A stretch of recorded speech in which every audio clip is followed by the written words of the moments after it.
नमस्कार, मैं हूं ज्योतिषाचार्य मुरारी पांडे। सर्वे गुणा कांचन माश्रयन्ति, इसका तात्पर्य हुआ कि जितने भी गुण होते हैं वो धन में होते हैं। जिसके पास अगर धन है तो सहयो वक्ता सच दर्शनीय, वही व्यक्ति गुणवान है।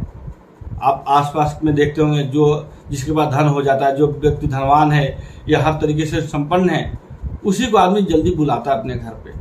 कोई फंक्शन हो तो और लोगों को भी इनवाइट करेगा, लेकिन उनको स्पेशली बोलेगा नहीं आप जरूर आइएगा, आप आएंगे तो हमें अच्छा लगेगा।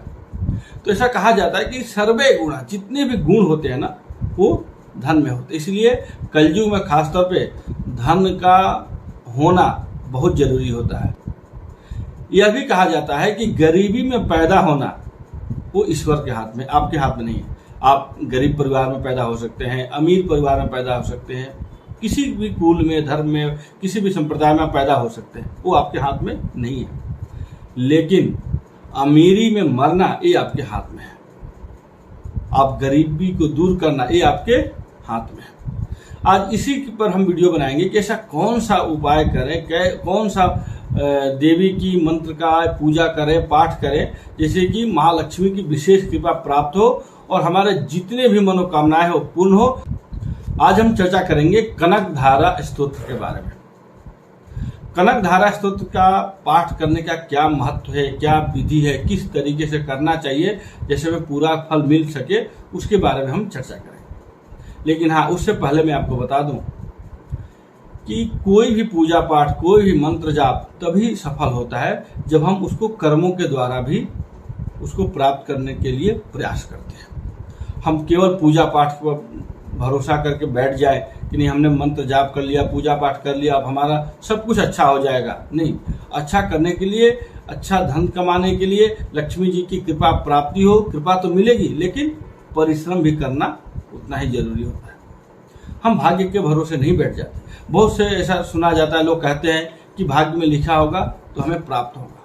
लेकिन हाँ, ये जरूर है कि भाग्य में लिखा होगा तो प्राप्त होगा, लेकिन भाग्य में यदि ऐसा लिखा हो कि अगर आप परिश्रम करेंगे, काम करेंगे, तभी आपका भाग्य साथ देगा और तभी आपको ये प्राप्त होगा, तो केवल भाग्य के भरोसे हम नहीं बैठ सकते। हमें तो परिश्रम, मेहनत तो करनी पड़ेगी।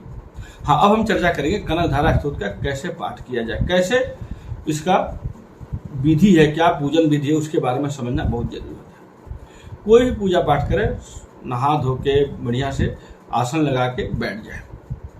बैठने के बाद सबसे पहले कहा जाता है कि घी का दीपक जला ले। घी का दीपक क्यों जलाया जाता है, इसका पीछे भी बहुत बड़ा राज है, बहुत बड़ी कहानी है। घी का दीपक जलाने का तात्पर्य हुआ कि अग्नि को प्रज्वलित करना।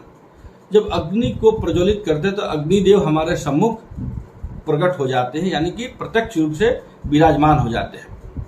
और एक अग्निदेव ही ऐसे देव हैं जो प्रत्यक्ष रूप से तीनों लोकों में, या एक यूं कहूं तो हर जगह विराजमान है।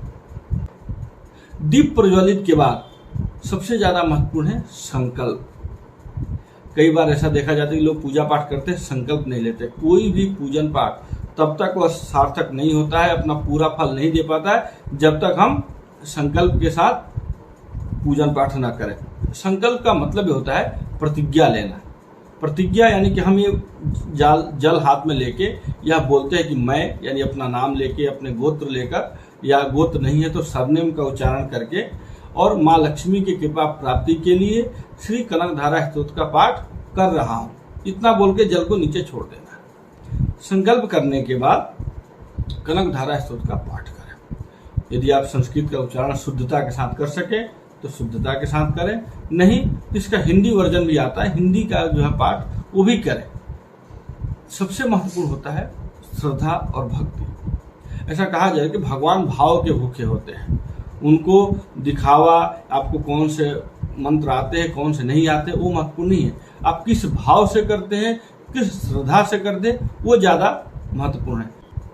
पाठ करने के बाद एक आचमन या एक चम्मच जल दाहिने हाथ में ले, और दाहिने हाथ में जल लेकर ओम इंद्राय नमः, ओम सचिपतये नमः, ओम शक्राय नमः, यह बोलकर जल को नीचे गिराएं और उसको मस्तक पे लगा लें और हाथ जोड़ लें। इस तरीके से यदि आप पाठ करते हैं तो मैं यकीन के साथ बोल सकता हूं कि माँ लक्ष्मी की कृपा शीघ्र अतिशीघ्र प्राप्त होगी और आप धन धान्य से संपन्न हो जाएंगे। जय सिया राम। शुभ हो, मंगलमय हो।